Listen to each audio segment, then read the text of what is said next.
سر جو نگاہ ہے، آنکھیں، سر اس کے ساتھ لٹریچر بڑا جڑا ہے، پوئٹری بڑی جڑی ہے، بڑا بڑا کچھ لکھا گیا ہے. اچھا پھر آنکھیں چار ہونا، محبت بھی آنکھوں سے شروع ہوتی ہے، کسی کی نفرت کو آنکھوں میں دیکھا جا سکتا ہے، بعض اوقات حسد کسی کی آنکھوں میں محسوس ہو جاتا ہے. اچھا سر کچھ جگہیں جہاں پر نگاہیں جھکانے کا حکم ہے، کچھ جگہ پہ آپ آسمان کی طرف دیکھ کے دعا مانگتے ہیں. یہ نظریں جھکنا، دین اس کی بہت زیادہ اس پہ زور دیا گیا ہے. احادیث رسول صلی اللہ علیہ وسلم بے شمار ایسی ہیں جس میں نگاہ جھکی رکھنے یا جھکی ہوئی نگاہوں کا حکم ہے. کیا حکمت ہے اس میں؟ دیکھیے، ایک تو جھکی ہوئی نگاہیں ہیں. اگر آپ اس کو کسی پرٹیکولر چیز پر فوکس نہ کریں اس بات کو، تو ہم اس کو یوں بھی لے سکتے ہیں کہ جہاں ہم مؤدب ہوتے ہیں وہاں ہماری آنکھیں جھکی ہوتی ہیں. جہاں ہم عاجزی سے، انکساری سے کام لیتے ہیں وہاں ہماری آنکھیں جھکی ہوتی ہیں.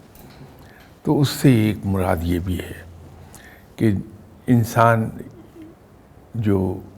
جس میں انکساری ہے، عاجزی ہے، اس کی آنکھیں وہ جھکائے رکھتا ہے. جیسے جناب حضرت علی کرم اللہ وجہہ جب کسی کو کچھ عطا فرماتے تھے تو عام طور پہ منہ دوسری طرف کر لیتے تھے کہ لینے والا شرمندہ نہ ہونے پائے. تو دیتے ہوئے اگر انسان کی نگاہیں جھکی رہیں تو یہ عاجزی کی نشانی ہے. اللہ کو یہ بہت پسند آئے گی.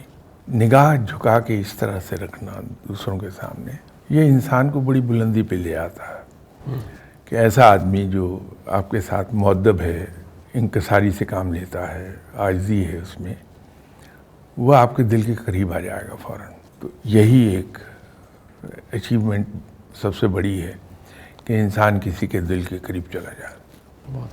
بہت بڑی اچیومنٹ ہے یہ. صحیح. اصل آنکھوں سے گناہ کی طرف اٹریکشن اگر ہوتی ہے، کئیوں کی نگاہ پاک نہیں ہوتی، یا یہ پرابلم ہے بے شمار.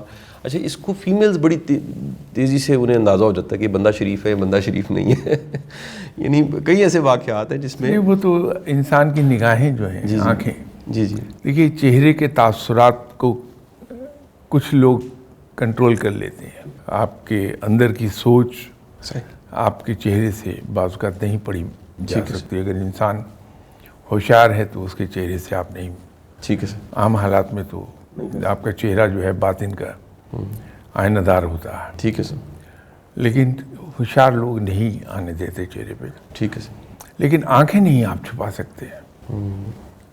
آنکھوں میں آپ کے باطن میں جو کچھ ہے وہ سب آ جائے گا. تو یہ آنکھوں سے بہت کچھ پتہ چل جاتا. کیا اس کو علم کے طور پہ سیکھا جا سکتا ہے سر، یہاں تجربہ ہے؟ دونوں چیزیں ہیں. آپ بطور علم اسے سیکھ لیجئے، انسان کی نگاہوں کو پڑھنا، اور تجربہ تو سکھا ہی دیتا، کیونکہ تجربے سے بڑا استاد کوئی نہیں ہے. بے شک. تو تجربے سے آپ سیکھ جائیں گے. عام طور تجربے کے علاوہ سیکھنے کا ذریعہ کیا ہو سکتا ہے؟ استاد، کتاب، کہاں سے سیکھا جائے سر؟ آبزرویشن. اچھا جی. آبزرویشن بہت کام کی چیز ہے. صحیح. یہ مطالعے سے زیادہ انسان اس سے سیکھتا ہے. ٹھیک سر. یہ جو ہم کہتے ہیں کہ ٹریول بہت بڑا استاد ہے، بہت کچھ سکھاتا ہے. تو سفر میں جب سفر کے لیے نکلتے ہیں آپ، تو آبزرویشن ہی تو ہے جس کے ذریعے سے آپ یہ سیکھ رہے ہوتے ہیں سب کچھ. آبزرویشن بہت بڑا استاد ہے. تو جتنی آپ اسٹڈی کریں گے تھرو آبزرویشن اتنا علم بڑھاتے جائیں گے آپ.